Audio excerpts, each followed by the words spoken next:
नमस्कार, स्वागत है आप सभी का खबर दोपहर देख रहे हैं आप और मैं हूं आपके साथ कृतिका। बुलेटिन की शुरुआत बड़ी खबर के साथ करेंगे लखनऊ से, जहां पर मदरसों में शुक्रवार के बजाय रविवार को छुट्टी के प्रस्ताव के मामले में मदरसा बोर्ड चेयरमैन इफ्तिखार जावेद का बयान सामने आया। उन्होंने कहा कि रविवार को छुट्टी का कोई प्रस्ताव नहीं है, परंपरागत तरीके से मदरसों में शुक्रवार की छुट्टी जारी रहेगी। मदरसा बोर्ड सदस्य कमर अली ने कहा था कि रविवार को हो अवकाश। मदरसा बोर्ड सदस्य कमर अली पर चेयरमैन का यह बयान सामने आया। बोर्ड सदस्य का मानसिक संतुलन ठीक नहीं है। बोर्ड सदस्य कमर अली को इलाज की जरूरत है।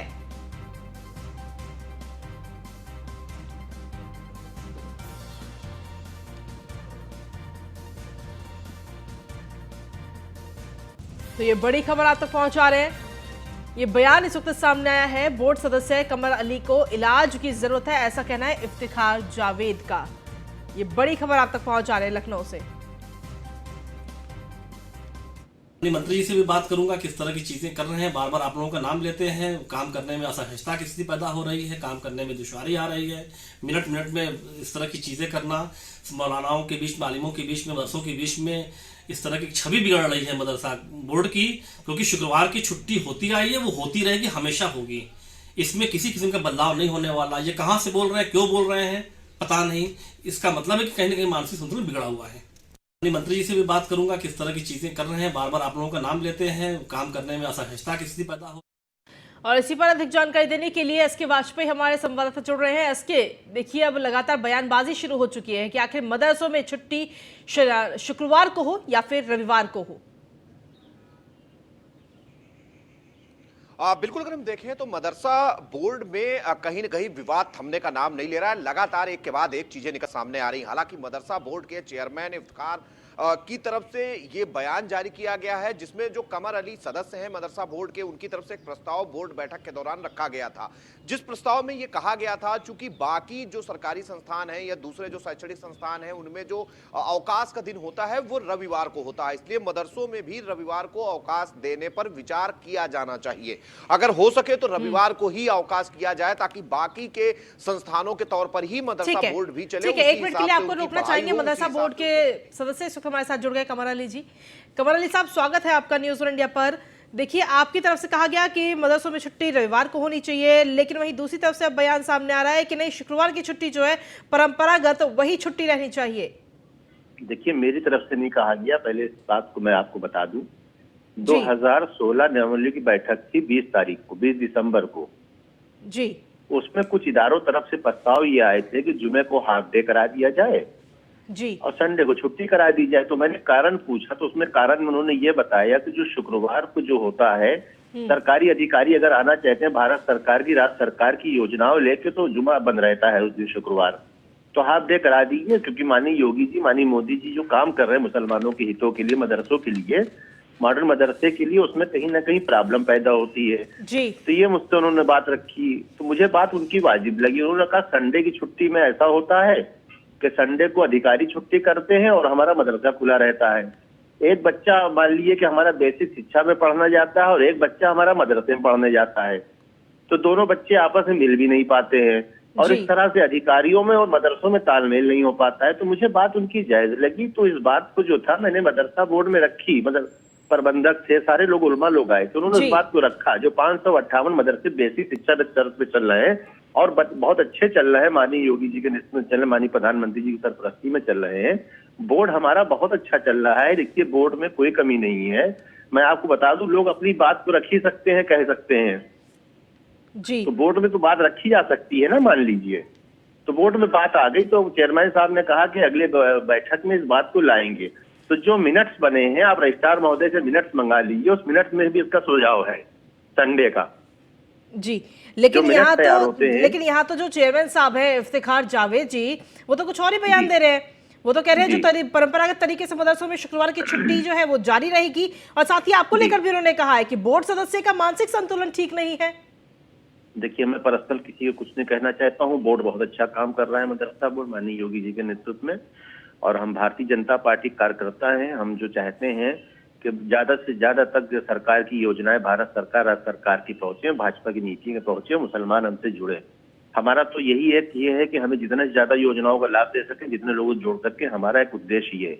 हमारा पर्सनल कुछ नहीं है, हम तो समाज को कुछ देना चाहते हैं। योगी जी जैसे दे रहे हैं, मोदी जी दे रहे हैं, उनका तो सपना एक हाथ में कुरान शरीफ, एक हाथ में लैपटॉप हो, मॉडर्न एजुकेशन हो। क्योंकि मिसाइल मैन आपने देखा, अगर मॉडर्न एजुकेशन न लेते, मिसाइल मैन राष्ट्रपति ना बनते, आप सोचिए पूरी दुनिया में हमारा नाम होता है मिसाइल मैन की वजह से। हमें एजुकेशन को कैसे बेहतर करना है। मनमुटाव आपसी कोई उनका हो सकता है, कोई पर्सनल अटैक कर सकते हैं, लेकिन मेरा कोई आपसी मनमुटाव की चीज नहीं है। ये वो जाने उन्होंने किस परिस्थितियों में बयान दिया है, ये वो समझ सकते हैं। मैं ऐसी कोई बात नहीं करता हूँ, मैं जिम्मेदारी वाले पद पे हूँ, मैं क्योंकि योगी जी मोदी जी के नेतृत्व में मैं काम कर रहा हूँ। और जब मैं काम कर रहा हूँ तो अच्छी से अच्छी क्वालिटी मेरा एजुकेशन को दिलाना, एजुकेशन से लोगों को जोड़ना, भाजपा की नीतियों जोड़ना, सरकार की योजनाओं में जोड़ना, ये मेरा हमारा उद्देश्य है। मैं इस पे काम करता रहूंगा। अगर कोई बाधा पहुंचाता उसे बाधा नहीं पहुंचाना चाहिए, बात सबकी पहुंचना चाहिए। बोर्ड का काम एक यही है कि सबके सुझाव आए, उस पर रखिए, वो मिनट्स में शामिल होते हैं। तो संडे का सुझाव भी मिनट्स में शामिल किया गया है जी। आप मिनट्स मंगा लिए रजिस्ट्रार महोदय से, आपको मिल जाएगी। लेकिन मिनट्स में अगर वो चीज शामिल की गई है तो पर्सनली अटैक क्यों किया गया इफ्तिखार जावेद की तरफ से? वो कह रहे हैं कि बोर्ड सदस्य कमर अली को इलाज की जरूरत है, मानसिक संतुलन उनका ठीक नहीं है। ये तो गलत है ना, आप पर्सनली अटैक कर रहे हैं। अगर मिनट्स में कोई किसी बात को लेकर चर्चा हुई है, क्योंकि दसियों बातें होती है जो हम मीटिंग में चर्चा करते हैं, तो उसको लेकर पर्सनली अटैक तो नहीं होना चाहिए। नहीं, ये तो वही बेहतर आपको बता सकते हैं। मैं भारतीय जनता पार्टी कार्यकर्ता हूं, मैं अपने प्लेटफॉर्म पे करूंगा बात, मैं पब्लिक पे नहीं करूंगा। ठीक है, एक आखिरी सवाल और मैं आपसे लेना चाहूंगी कि आपके हिसाब से छुट्टी रविवार को होनी चाहिए या शुक्रवार को? देखिए, मेरा एक बोर्ड का काम ये होता है कि जो भी लोगों के प्रस्ताव आते हैं जी, जो लोगों के प्रस्ताव आते हैं उसमें बैठ में, क्योंकि पूरे बोर्ड का माननीय मुख्यमंत्री जी ने गठन किया है, इसमें इफ्तिखार अहमद साहब जो है चेयरमैन है, वो मरारस से हैं, असद हुसैन साहब हरदोई से हैं, डॉक्टर इमरान अहमद साहब बिजनौर से हैं, तनवीर रिजवी साहब सिद्धार्थनगर से हैं, मैं लखनऊ से हूँ जी। तो बोर्ड इसका गठन इसी उद्देश्य से हुआ है कि जो भी आपकी कौम की बात आएगी, 558 मदरसे और बाकी 10 मदरसों की जो समस्याएं होंगी उनको आप सुनेंगे, वो बोर्ड में आगे मिनट्स में शामिल किया जाएगा। कैबिनेट मंत्री श्री धर्मपाल सिंह के साथ में लिया आगे जाएगा, फिर माननीय मुख्यमंत्री जी के पास जाएगा। उसका तरीका काम करने का एक ये है। बिल्कुल। तो जो फैसला करना होगा वो संडे के मामले में या फ्राइडे के मामले में माननीय मुख्यमंत्री जी करेंगे। परंपरा हमेशा ये रही है, जब कोई सुझाव आते हैं तो माननीय कैबिनेट मंत्री को, माननीय मुख्यमंत्री जी को उसको अवगत कराया जाता है। ये हमारे बोर्ड का काम है और हमेशा अवगत कराते रहे। 1.25 साल से बोर्ड अच्छा काम कर रहा है, बोर्ड में कहीं कोई परेशानी नहीं है। लेकिन जब लोग प्रस्ताव लेके आते हैं और रखते हैं बोर्ड के अंदर, तो हमारा काम उनको सुनना। क्या हम आंखें बंद कर लें, कान बंद कर लें, लोगों की समस्याएं ना सुने जी? माननीय मुख्यमंत्री भी समस्याएं सुने, माननीय प्रधानमंत्री भी समस्याएं सुनते हैं, तो समस्या सुनना किसी की गुनाह है क्या? ये बताइए मुझे आप। नहीं, बिल्कुल समस्याएं सुनना चाहिए और उनका निवारण भी जरूर होना चाहिए। लेकिन इस तरीके से क्या निवारण हो पाएगा कि मीटिंग की चीजें जो है पहली बात तो बाहर आ रही हैं और वो भी इस तरीके से? नहीं, देखिए, ये उनका अपना, मैंने आपसे क्या कहा, मैं भारतीय जनता पार्टी कार्यकर्ता हूँ, मुझे रखना होगी अपने प्लेटफॉर्म पे, मैं बात रखूंगा। मदरसा बोर्ड बहुत अच्छा काम कर रहा है और मदरसा बोर्ड में जो सुझाव आएगा जी, उसको हम माननीय कैबिनेट मंत्री जी को, माननीय मुख्यमंत्री जी को हम अवगत कराएंगे। ये हमारा अपना फर्ज है। और पर्सनल कौन किसके बारे में क्या सोचता है, क्या कहता है, मेरा उस बात से वास्ता नहीं। चलिए, ठीक है, बहुत बहुत शुक्रिया सर हमारे साथ जुड़ने के लिए। तो कमर अली साहब हमारे साथ जुड़े हुए थे, मदरसा बोर्ड के सदस्य हैं, जिन्होंने सीधे तौर पर कहा कि मीटिंग में हालांकि ये प्रस्ताव रखा गया था कि शुक्रवार को हाफ डे और रविवार को छुट्टी की जाए मदरसों में, और सिर्फ मीटिंग में प्रस्ताव रखा गया, जिसको लेकर के मदरसा बोर्ड चेयरमैन इफ्तिखार जावेद का बयान सामने आ गया है। उन्होंने कहा है कि रविवार को छुट्टी का कोई प्रस्ताव नहीं है, परंपरागत तरीके से मदरसों में शुक्रवार की छुट्टी जारी रहेगी। मदरसा बोर्ड सदस्य कमर अली को लेकर भी उन्होंने बयान दिया। उन्होंने कहा कि बोर्ड सदस्य कमर अली को इलाज की जरूरत है, मानसिक संतुलन ठीक नहीं है। हमारे संवाददाता एसके वाजपेयी हमारे साथ लगातार बने हुए हैं। एसके, आपने सुना कि किस तरीके से कमर अली साहब कह रहे हैं कि ये सिर्फ एक प्रस्ताव रखा गया था, क्योंकि मेरे पास भी जनता की तरफ से आया तो मैंने उसे कमेटी के अंदर रख दिया, बोर्ड के अंदर रख दिया। बिल्कुल निश्चित तौर पर, जैसा कि मैं पहले ही बता रहा था कि मदरसा बोर्ड के सदस्य की तरफ से यह प्रस्ताव बोर्ड की बैठक में रखा गया था। हालांकि जब बोर्ड की बैठक होती है तो इस तरीके से बहुत सारे सदस्य, जिस तरीके से अभी कमर अली भी बता रहे थे कि बहुत सारे सदस्य होते हैं, उसमें चेयरमैन की अध्यक्षता होती है, वहां पर कोई भी प्रस्ताव जो अलग अलग वर्गों से आता है वहां पर रखा जाता है। तो उसमें यह देखा जाता है किस प्रस्ताव पर क्या बहुमत है, और इन सारी चीजों को लेकर चेयरमैन इस पर विचार करते हैं। उसका प्रस्ताव ऊपर शासन को जाता है, जो कि मंत्री के माध्यम से मुख्यमंत्री तक जाता है। सीधे तौर पर। और कहीं ना कहीं ये पूरी एक संवैधानिक प्रक्रिया है। हालांकि इस पूरे मामले को लेकर कमर अली ने अपना पक्ष बोर्ड बैठक में रखा था, जिसमें ये दलीलें भी दी गई थी कि लगातार बहुत सारी ऐसी चीजें होती हैं जब शुक्रवार को अगर कोई बाहर का अधिकारी आता है, चूंकि उस दिन बाकी के संस्थान बंद होते हैं, बाकी के शैक्षणिक संस्थान भी बंद रहते हैं, सरकारी अधिकारी भी नहीं आते हैं, तो कहीं ना कहीं उस छुट्टी के बजाय छुट्टी का जो रविवार का दिन बाकी जगहों के लिए है वो यहां के लिए भी होना चाहिए।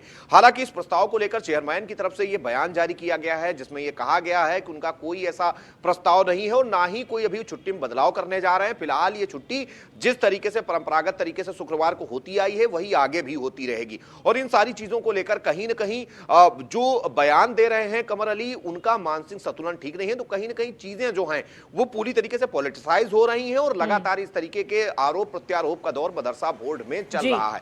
हालांकि कमर अली को अभी हमारे दर्शक भी सुन रहे थे कि किस तरीके से वो कह रहे हैं कि उन्होंने ये प्रस्ताव जरूर रखा था, क्योंकि ये प्रस्ताव बोर्ड बैठक में आता है, चेयरमैन के माध्यम से बोर्ड की बैठक का प्रस्ताव संबंधित मंत्री और उसके बाद मुख्यमंत्री तक जाता है। तो इस पर अंतिम फैसला मुख्यमंत्री को करना है। तो निश्चित तौर पर चीजें कहीं ना कहीं होती हुई दिखाई दे रही हैं और स्पष्ट तौर पर अगर हम देखें तो कहीं ना कहीं वाद विवाद लगातार चल रहा है। देखना यह है कि पूरे मामले को लेकर शासन की तरफ से या संबंधित मंत्री की तरफ से क्या एक्शन लिया जाता है। ठीक है, शुक्रिया तमाम जानकारी देने के लिए एसके वाजपेयी। और इसी के साथ चलिए खबर दोपहर में अब अगली खबर का रुख कर लेते हैं लखनऊ से, जहां पर यूपी बीजेपी संगठन को लेकर बड़ी खबर इस वक्त सामने आ रही है। प्रदेश संगठन में अब बड़ा बदलाव हो सकता है। प्रदेश के कुछ पदाधिकारियों को केंद्रीय संगठन में जिम्मेदारी दी जा सकती है। जनवरी के पहले हफ्ते में ही भारतीय जनता पार्टी अध्यक्ष जेपी नड्डा का उत्तर प्रदेश का दौरा भी प्रस्तावित है। जेपी नड्डा के निर्देश पर संगठन में ये बड़े बदलाव किए जाएंगे। तो ये बड़ी खबर आप तक पहुंचा रहे हैं इस वक्त।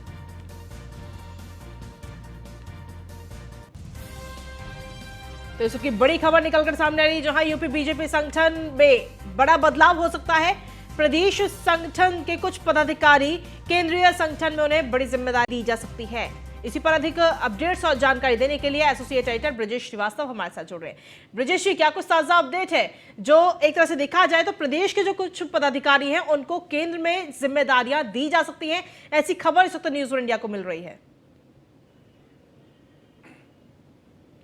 देखिए कृतिका, सबसे बड़ी बात यह है कि बीजेपी में नए प्रदेश अध्यक्ष के नाम का ऐलान हो चुका है। कई महीने हो गया, लेकिन अभी तक जो कार्यकारिणी है वो गठित नहीं हुई है। जो संगठन को नए सिरे से जो है गठित किया जाना था नए प्रदेश अध्यक्ष बनने के बाद, क्योंकि सबसे बड़ी बात यह है कि जब सरकार बनी थी तो संगठन से तमाम चेहरों को सरकार में जगह दी गई थी। 5 मंत्री ऐसे हैं जो संगठन में भी इस वक्त अपनी जो है भूमिका का निर्वहन कर रहे हैं। वो फिर चाहे बेबी रानी मौर्य हो, AK शर्मा हो, इसके साथ ही जो है दयाशंकर सिंह हो, ये सभी जो मंत्री हैं, ये सभी मंत्री जो है संगठन में भी इनके पास बड़ी भूमिका है। तो कुल मिलाकर के अब जिन्हें सरकार में मौका दिया गया है उनकी जगह पर संगठन में नए चेहरे आएंगे। इसके साथ ही 2024 को देखते हुए नया संगठन गठित किया जाएगा। संगठन की नई कार्यकारिणियां गठित की जाएंगी। प्रदेश स्तर कार्यकारिणी से लेकर क्षेत्रीय कार्यकारिणियां, उसके बाद जिला स्तर की कार्यकारिणियां, इनका पूरी तरह से गठन होना है। अब चूंकि निकाय चुनाव टलता हुआ नजर आ रहा है, निकाय चुनाव अब कहीं ना कहीं जो है अब 2-3 महीने आगे बढ़ सकता है। इसको देखते हुए अब बीजेपी ने जनवरी में अपनी नई कार्यकारिणी बनाने का जो है फैसला किया और इसको लेकर अब सुगबुगाहट तेज हो गई है। जो अभी जो प्रदेश स्तर की कार्यकारिणी में कुछ चेहरे थे उन्हें राष्ट्रीय कार्यकारिणी में जगह दी जा सकती है। इसके साथ प्रदेश कार्यकारिणी में नए चेहरों को मौका दिया जाएगा। यहाँ पर जो है जो सरकार में है उन्हें संगठन से अलग किया जाएगा। तो इस तरीके से पूरा रिस्ट्रक्चर होना है प्रदेश स्तरीय कार्यकारिणी का। तो इसको लेकर के अब जो है बैठकों का दौर शुरू हो रहा है। इसको लेकर के अब जो है रणनीति तैयार की जाने लगी है कि क्षेत्रीय आधार पर, जातीय आधार पर सामाजिक समीकरणों को साधते हुए उन तमाम चेहरों को संगठन में जगह दी जाएगी और वो संगठन प्रदेश स्तर से लेकर जनपद स्तर के संगठन नए सिरे से रिस्ट्रक्चर किए जाएंगे। ठीक है, चलिए शुक्रिया तमाम जानकारी देने के लिए। आप लगातार बन रही है, आगे और भी खबरों पर अपडेट्स आपसे लेंगे। इसी के साथ बुलेटिन में आगे बढ़ेंगे और अगली खबर का रुख करते हैं लखनऊ से ही, जहां पर 30 दिसंबर को बीएसपी की बड़ी बैठक होने जा रही है और इस बैठक में सभी नेताओं को, कोऑर्डिनेटरों को मौजूद रहने के निर्देश दिए गए हैं। बीएसपी सुप्रीमो की अध्यक्षता में ये बैठक होगी। तो 30 तारीख को यानी कि परसों ये बैठक होने जा रही है। काफी खास, काफी अहम इस बैठक को माना जा रहा है। बैठक में सभी नेताओं को और कोऑर्डिनेटरों को उपस्थित रहने के निर्देश इस वक्त दिए गए हैं। निकाय चुनाव को लेकर पार्टी की गतिविधियों पर कहीं ना कहीं चर्चा की जाएगी। साथ ही आगामी लोकसभा चुनाव को लेकर भी इस बैठक में मंथन होगा। तो इसी पर अधिक जानकारी देने के लिए ब्रजेश श्रीवास्तव एसोसिएट एडिटर हमारे साथ लगातार बने हुए हैं। ब्रजेश जी, देखिए बीएसपी भी इस वक्त कहीं ना कहीं मंथन करने जा रही है। 30 तारीख को काफी अहम ये बैठक होने जा रही है बीएसपी की, जिसमें सीधे तौर पर लोकसभा चुनाव भी, नगर निकाय के चुनावों को लेकर भी मंथन होगा, चर्चा होगी। देखिए, बहुजन समाज पार्टी लगातार अपने संगठन को मजबूत बनाने में जुटी हुई है। ये पहली बार है जब जो है बहुजन समाज पार्टी निकाय चुनाव को पूरे दम के साथ लड़ने जा रही है, पूरी मजबूती के साथ लड़ने जा रही है। और इसका संदेश सीधे तौर पर बसपा सुप्रीमो मायावती ने जो है संगठन को दे दिया है कि इसमें किसी भी तरह की कोई कोताही ना हो और इसको धरातल में उतरकर मजबूती के साथ संगठन को मजबूत बनाने पर काम किया जाए। बीएसपी अब 2024 के चुनाव की भी तैयारियों में जुट गई है। खुद बसपा सुप्रीमो मायावती लगातार जो है आज क्षेत्रीय नेताओं से मुलाकात कर रही हैं, उनके साथ बैठकें कर रही हैं। इसके साथ ही नए प्रदेश अध्यक्ष जो है वो खुद जो है तमाम बैठकें कर रहे हैं, अलग अलग इलाकों में जा रहे हैं। अब 30 दिसंबर को ये बैठक बुलाई गई है। इस बैठक में निकाय चुनाव और आगामी लोकसभा चुनाव को लेकर के संगठन को मजबूत बनाने की जो रणनीति है उस पर जो विचार किया जाएगा। इसके साथ ही ये भी इंश्योर किया जाएगा कि जो क्षेत्रीय और जो है प्रदेश स्तर के संगठन है उसको किस तरीके से और ज्यादा मजबूत किया जाए। इसीलिए सभी कोऑर्डिनेटर्स को इस पर मौजूद रहने की हिदायत दी गई है। साथ ही जो है प्रदेश स्तर के वो तमाम नेता जो है इस पूरी बैठक में शामिल होंगे। तो 30 दिसंबर को बीएसपी की अहम बैठक होगी। इस बैठक में निकाय चुनाव और आगामी लोकसभा चुनाव को देखते हुए संगठन को मजबूत बनाने और आगामी रणनीति पर चर्चा की जाएगी। ठीक है, शुक्रिया तमाम जानकारी और अपडेट्स देने के लिए ब्रजेश जी। इसी के साथ चलिए बुलेटिन में आगे बढ़ेंगे। यूपी पुलिस का मुंह से गोली चलाने और ढाई ढाई की आवाज निकालने का कारनामा तो आप पहले ही देख चुके हैं। अब यूपी पुलिस के सब इंस्पेक्टर ने उससे भी बड़ा कारनामा करके पुलिस अधिकारियों को हैरत में डाल दिया। जहां सब इंस्पेक्टर के पद पर सालों से तैनात रहने के बाद भी महाशय को ये नहीं पता कि आखिर बंदूक से गोली चलाई कैसे जाती है। सब इंस्पेक्टर ने गोली जब डीआईजी के सामने नली में डाली तो वो भी देखकर हैरान हो गए।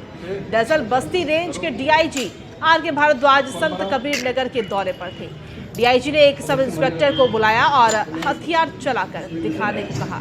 इस पर सब इंस्पेक्टर उनके सामने राइफल में नली से गोली डालकर उसे चलाने का प्रयास करने लगा, जिसे देखकर डीआईजी अपनी हंसी भी नहीं रोक पाए। साथ ही थाने पर मौजूद सभी पुलिसकर्मी दंग रह गए। इससे पहले भी 2018 में पुलिस का एक वीडियो वायरल हुआ था, जब एनकाउंटर के समय पिस्टल खराब होने पर संभल जिले के एसआई ने मुंह से ही ठाए ठाए बोलकर एनकाउंटर किया था, जिसके बाद यूपी पुलिस की खूब चुटकियां भी ली गई थी। लेकिन बड़ा सवाल अब यही है कि जब पुलिसकर्मी ही आखिर हथियार चलाना नहीं जानते तो वो आम लोगों की सुरक्षा आखिर कैसे करेंगे। बढ़ा देते ऊपर से डाल ऐसे कैसे डालेंगे तो डालो डालिए ना इसके ऊपर डाल के सटेगा अलग करना कापूस लेंगे सब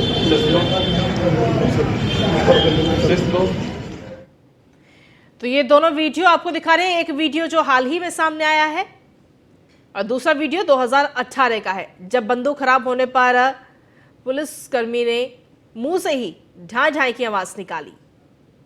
लेकिन आज जो तस्वीरें आई हैं उस तस्वीरों के बाद में अब ये सवाल जरूर उठ रहा है कि आखिर क्या पुलिसकर्मियों को इतनी भी जानकारी नहीं होनी चाहिए कि आखिर बंदूक को चलाया कैसे जाएगा। अब बुलेटिन में आगे बढ़ेंगे, बात करेंगे लखनऊ की, जहां पर बख्शी का तालाब इलाके में चल रहा जमकर अवैध खनन। ग्राम बोरुमऊ, धतीगरा, राजापुर सहित कई इलाकों में खनन चल रहा है। जिला खनन अधिकारी पर भारतीय जनता पार्टी एमएलए योगेश शुक्ला ने आरोप लगाए हैं। जिलाधिकारी सो रहे हैं और जिले में धड़ल्ले से अवैध खनन चल रहा है। मंडलायुक्त को बीजेपी विधायक योगेश शुक्ला ने पत्र लिखा, उच्च स्तरीय कमेटी बनवाकर जांच कराने के लिए अनुरोध किया है।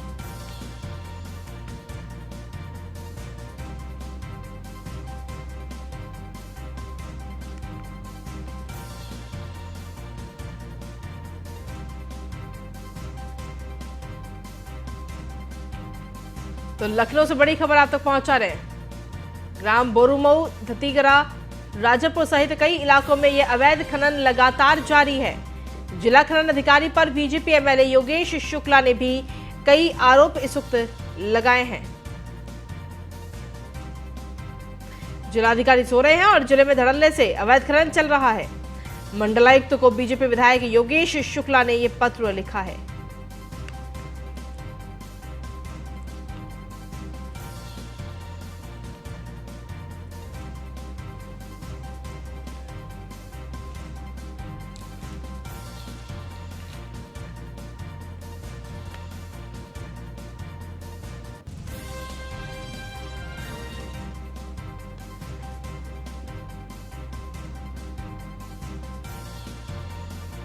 तो बड़ी खबर आप तक पहुंचा रहे जिलाधिकारी सो रहे हैं। जिले में धड़ल्ले से अवैध खनन इस वक्त चल रहा है। ये पत्र इस वक्त लिखा गया है योगेश शुक्ला की तरफ से।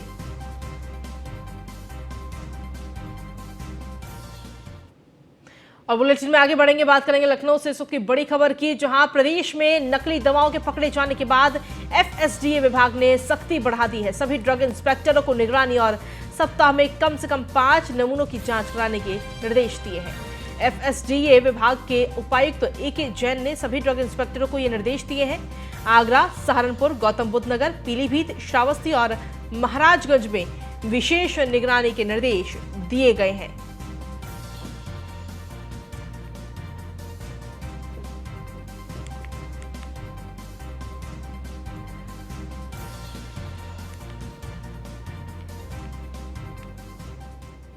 और चलिए नोएडा से इस वक्त की बड़ी खबर का रुख कर लेते हैं। रेरा ने 31 बिल्डरों को ये नोटिस भेजा है। सुपरटेक, 3C पंचशील, अजनारा, शिप्रा को ये नोटिस भेजा गया है। कुल 31 बिल्डरों को नोटिस भेजा गया है रेरा की तरफ से। इन्वेस्टर क्लिनिक, लो रेजिडेंशिया समेत 31 बिल्डरों को नोटिस भेजा गया। बिल्डरों पर रेरा ने अब अपना सख्त रवैया अपनाते हुए रेरा नजर आ रहा है और रेरा ने 40 मामलों पर सुनवाई की है, जिसके बाद में 31 बिल्डरों को नोटिस भेजा गया है।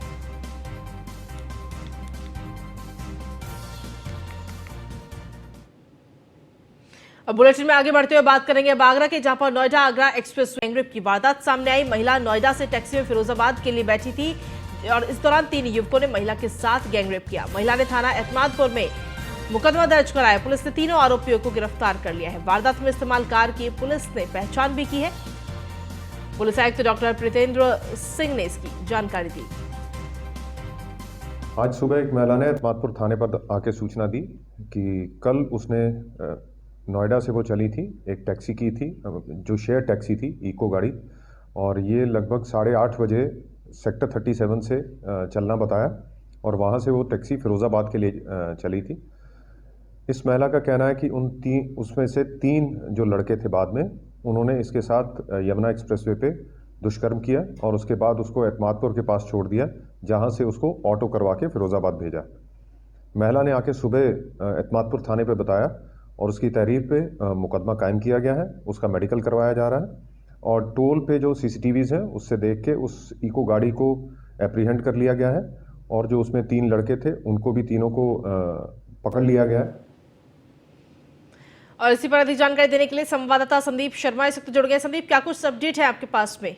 देखिए, बिल्कुल मैं आपको बता दूं कि ये पूरा मामला है जो आगरा नोएडा एक्सप्रेसवे का है, जहां एक युवती के साथ गैंगरेप की घटना को अंजाम दिया गया है। और आपको बताते चलें कि नोएडा से बिदुना के लिए छात्रा निकली थी, जहां महिला ने आरोप लगाया है कि कुबेरपुर में इको सवार 3 युवकों ने सामूहिक दुष्कर्म किया है और उन्हें उसे ऑटो में बिठाकर फिरोजाबाद के लिए छोड़ दिया। जिसके बाद जो युवती है वो थाने पहुंची है और उसने मामला दर्ज कराया। वहीं पुलिस की तत्परता से जो तीनों आरोपी हैं उनको भी गिरफ्तार कर लिया है और जो इको गाड़ी है उसको भी बरामद कर लिया है। बहरहाल पुलिस ने तीनों आरोपियों को गिरफ्तार करके उनसे पूछताछ में लगी हुई है। तो पूरा मामला क्या है और मुकदमा दर्ज कर लिया गया है, आगे की कार्रवाई में जुट गई है। शुक्रिया संदीप तमाम अपडेट्स और जानकारी देने के लिए। प्रधानमंत्री नरेंद्र मोदी की मां हीराबेन मोदी इस वक्त अस्पताल में भर्ती हैं। हीराबेन को अहमदाबाद के UN मेहता अस्पताल में भर्ती कराया गया है। सुबह हीराबेन के सांस लेने में तकलीफ हो रही थी। पीएम मोदी के अहमदाबाद जाने की संभावना इस वक्त नजर आ रही। सूत्रों के हवाले से ये बड़ी खबर आपको पहुंचा रहे हैं। दोपहर में अहमदाबाद पहुंच सकते हैं प्रधानमंत्री नरेंद्र मोदी।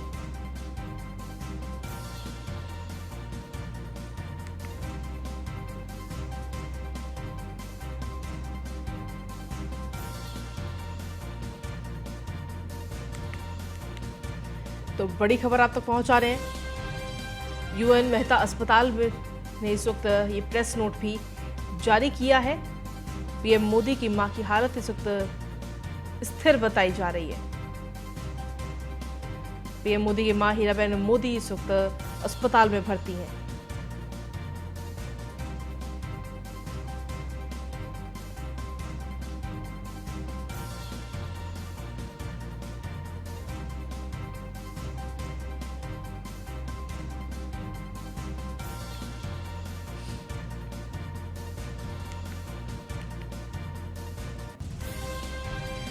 तो बड़ी खबर आप तक पहुंचा रहे हैं। दोपहर में अहमदाबाद पहुंच सकते हैं प्रधानमंत्री नरेंद्र मोदी। यूएन मेहता अस्पताल की तरफ से प्रेस नोट ये जारी किया गया है।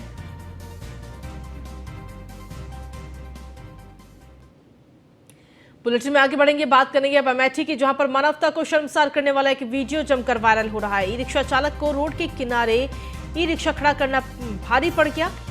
पीआरडी जवान का ई रिक्शा चालक को लात से मारने का ये वीडियो इस वक्त वायरल हो रहा है। जायज कस्बे में तैनात है पीआरडी जवान, जिन्होंने ई रिक्शा चालक को ये लात से मारा, और ये वीडियो भी इस वक्त आपको दिखा रही है। ये वीडियो काफी जमकर वायरल हो रहा है। अमेठी से ये वीडियो सामने आया है।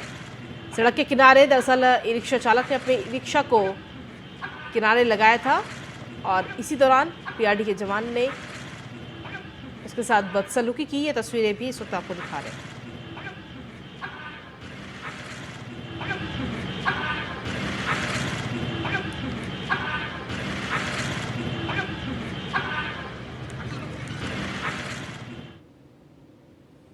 अब बुलेटिन में आगे बढ़ते हुए बात करेंगे अब फर्रुखाबाद की, जहां पर ई रिक्शा चालक की दबंगई का मामला सामने आया है। ई रिक्शा चालक ने मिलिट्री गेट के सामने होमगार्ड के साथ गाली गलौज कर जमकर मारपीट की। होमगार्ड के साथ मारपीट करने का ये वीडियो तेजी से वायरल हो रहा है। बता दें कि होमगार्ड को पीटता देख सेना के सैनिकों ने आकर बचाया, और तब जाकर ये मामला शांत हुआ। फतेहगढ़ कोतवाली क्षेत्र के मिलिट्री कैंट गेट के सामने का ये पूरा मामला बताया जा रहा है।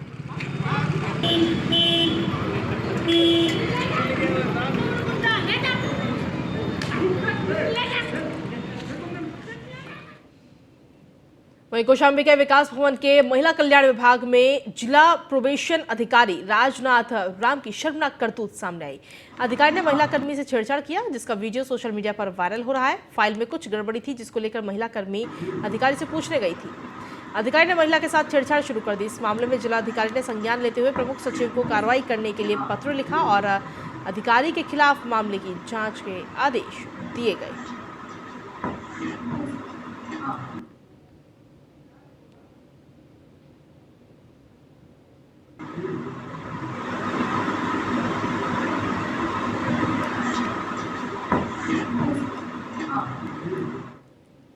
और खबरों का सिलसिला न्यूज़ 1 इंडिया पर यूं ही लगातार जारी है। फिलहाल खबर दोपहर में इतना ही। नमस्कार।